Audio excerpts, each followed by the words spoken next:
to yet another episode of Beyond the Present podcast. My name is Daniel Morgan, and welcome to yet another great episode where we talk about the issue of making the impossible possible. You see, guys, I've always encouraged my listeners, my students, and mentees to focus on trying to gradually overcome all the things they think to be almost impossible. Because I really believe that, from my point of view, impossible simply means not yet attainable with the current ability and resources. I repeat, impossible means not yet available due to lack of either resources or abilities. And this means that almost anything that you consider to be impossible today could become possible tomorrow if you but focus on either improving your abilities and talents or simply acquiring new resources. And for that reason, I want to encourage you guys from today to focus your attention on trying to ask yourself the question of, why do I think that doing that thing or getting that thing is going to be almost impossible for me? Because whenever you ask yourself those kinds of questions, you almost invariably are going to come up with some certain answers. And those answers are what we refer to as limiting beliefs. Because I'm too young, or because I'm too old, I'm too short, I'm too tall, I'm too fat, I'm too skinny. So we create all these excuses so as not to even try to achieve our goals. And for that reason, we simply keep stuck in that comfort zone and we fail to move forward. Now, throughout my life, I've always been extremely fascinated by the lives of the people who tend to break the norm and they end up achieving things that are way out of the ordinary. And I believe that for you guys, this is the exact same story. That is, if you want to take your life to a point where you feel like you are truly realizing your potential, you have to ask yourself, why do I constantly tell myself that is not possible? I can't afford it. This is not for me. I just was born in a very poor family. Why is it that you tend to tell yourself these limiting stories that will then prevent you or dissuade you from actually taking action to achieve your goals? Now, today, I want to talk about a new formula. And this formula is about giving you the opportunity to somehow stop asking those basically silly questions that will stop you from going forward, and instead to focus on asking the right kinds of questions. You see, guys, the kind of questions you ask yourself will determine, first of all, how you feel. Second of all, what you do, because your emotions and your actions are always linked. They say emotion is basically energy in motion. So once you experience certain emotions about any task or activity, you will invariably take action in a manner that is basically somehow linked to that emotion. So if you're feeling extremely negative or sad or depressed or upset, then obviously you're not necessarily going to be very ambitious. So if you're setting your plans for the next year or for your business or for your life, you tend to make those plans in a way that probably will never utilize your current abilities or skills. You might even not take into consideration the current resources that you basically have available to yourself, or will simply make sure that you will not tap into your resourcefulness to make the most of whatever you got. So in order to make the so-called impossible possible in your life, you have to first focus on how you feel on a daily basis. That is why I have told myself, and of course everybody around me all the time, stay away from any type of negativity. I was just talking to my friends, man, I just finished the last season of Game of Thrones and all those things. And I said, so that's very nice. But what were the content that you watched, as part of Game of Thrones? Like, oh man, these guys start, chopping their heads off and it's always cool and you never know what happens. You see, unfortunately, we are living and we have gotten accustomed to negativity as a means of entertainment, you see? And you're saying, well, but come on, a little bit of, some horror movies here and there and some violent movies there and there, some drama that makes you cry a little bit here and there. These stuff are not gonna, affect me that much. Well, believe it or not, they do. You see, the people who tend to achieve things that are impossible are in a specific mental state most of the time. And that mental state, in most cases, is positive, optimistic, hopeful, energetic, and determined. You see, you cannot allow junk into your head every single day and expect good stuff to come out, which is why the first step to making the impossible possible in your life is to become a guardian for your mind and to not allow the things that are not in accordance with your goals and values into your life. So, for example, ask yourself, when was the last time you felt kind of down or depressed? And then ask yourself, what did I do before that feeling occurred? Maybe you were just, listening to random music by a random artist talking about how shitty it all is. And then you feel like, you know what? He's right, man. I'm feeling the pain too, man. So if you're listening to that kind of, crappy music or, negative music, perhaps movies or TV shows or whatever it is, obviously that's going to rub on you and you will somehow tend to take in that emotion. You see, you cannot achieve impossible goals if your emotional state is anything but positive, energetic, and focused, which is why I've always emphasized on the importance of positivity as a way of living. And understand this. This is a very hard thing to do in the modern world. In the modern world, it's not easy to remain positive all the time unless you're a monk somewhere doing meditation all day long. That is not our goal, by the way, either. I am not encouraging anybody to be a monk. I am certainly not a monk, neither have the intention to be one, because instead of being a monk, I recommend instead to become a constant, basically, source of filtering for yourself. So you need to filter a lot of things out every single day on social media, on television, TV series, Netflix, all of those things. For example, think of Netflix as a great example, which is now heavily risen in popularity in in recent basically months.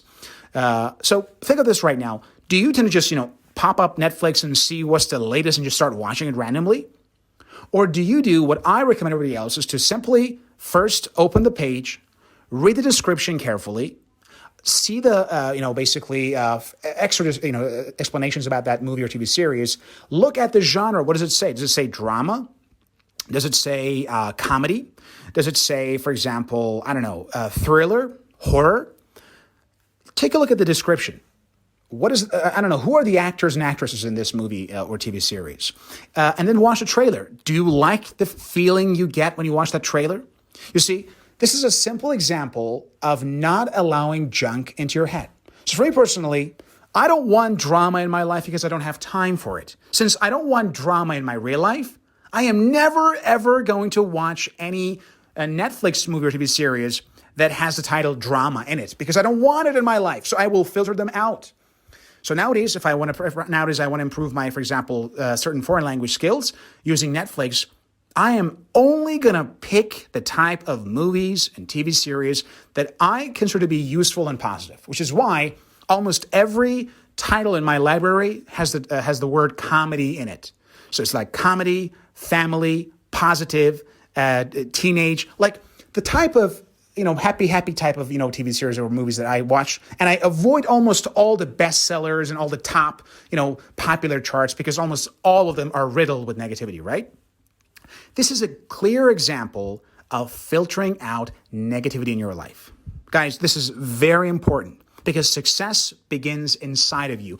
Your ability to conquer the impossible begins inside of you, and that only occurs when you realize that you need to take, control of whatever input you have in your head. That's the first step. So without that, nothing else works because if you are in the wrong emotional state, and if you don't take control of what you consume on a regular basis mentally, you will never find yourself in the optimal state for accomplishing the impossible. So ask yourself, what can I do from now on to guard my mind from the kind of things that will get me away from my goals? And then go do those things. Perhaps you have to unfollow certain people on social media. Maybe you need to perhaps even change your habit of social media. Perhaps spend far less time doing that and then do more time, doing aerobic exercise to get the energy in your body, right? So whatever it is, ask yourself, how can I get in the ideal emotional state? Because that's the first step of the formula to do the things that are impossible.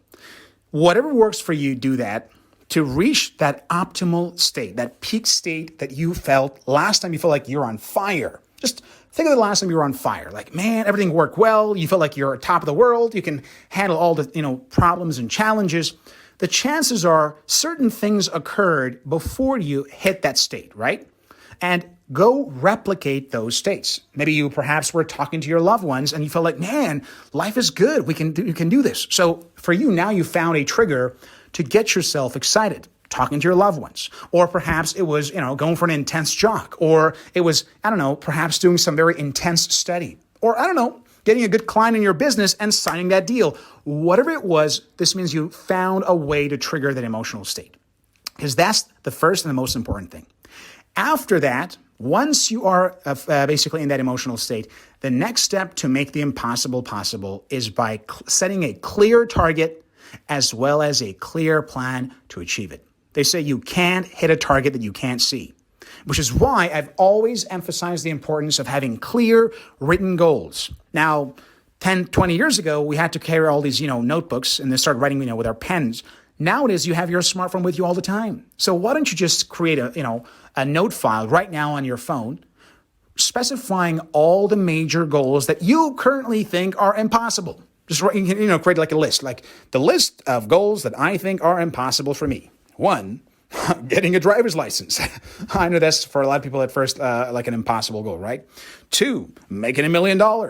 3, so you start writing down all these so-called impossible goals. 3, reaching a level C1 in my target foreign language.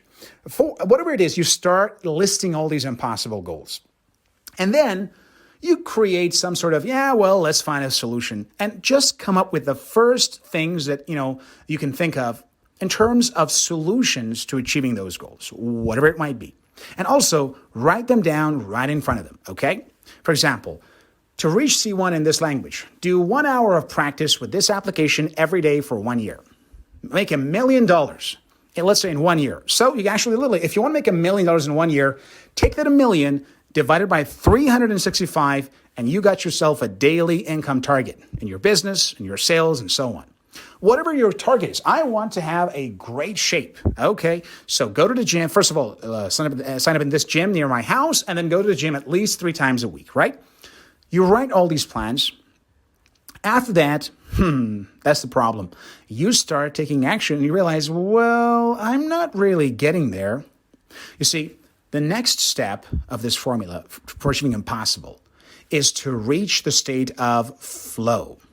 This means you want to create the kind of solutions that will ultimately make you enjoy the process of achieving those goals. Understand this. I'm a huge proponent of self-discipline.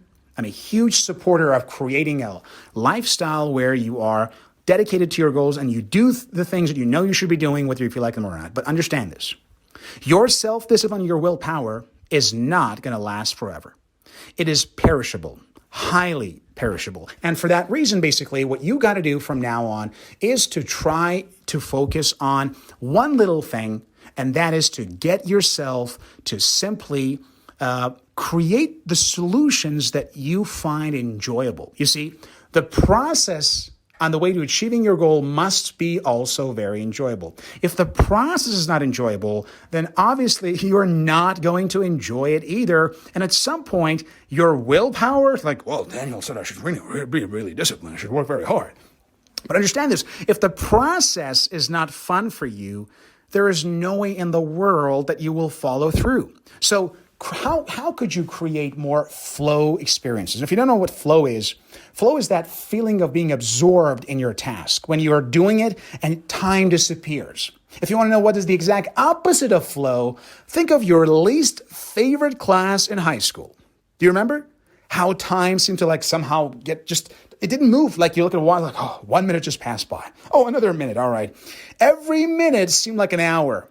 And then think of the last experience where you got so much lost in that experience, where hours passed by And you say like, dude, just 3 hours passed me by and I didn't even notice what happened, right? So for that reason, you need to create more flow experiences where you will not have any problem with respect to your persistence regarding the goal. So ask yourself, how can I make that goal very popular and very exciting and very enjoyable so that I will not have to use my willpower to achieve it?